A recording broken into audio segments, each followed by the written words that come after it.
Welcome.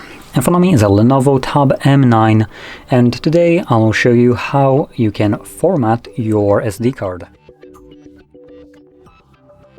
So to get started, we'll need to open up our settings. Scroll down till you see storage.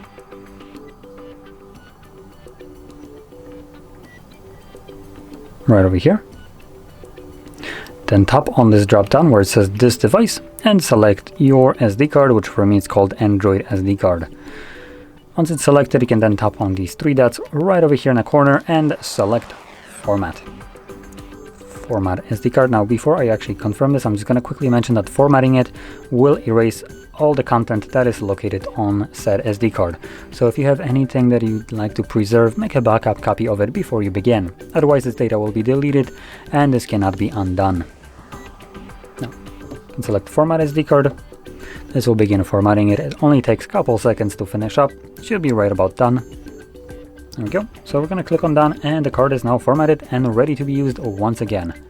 So with that being said, if you found this video helpful, don't forget to hit like, subscribe, and thanks for watching.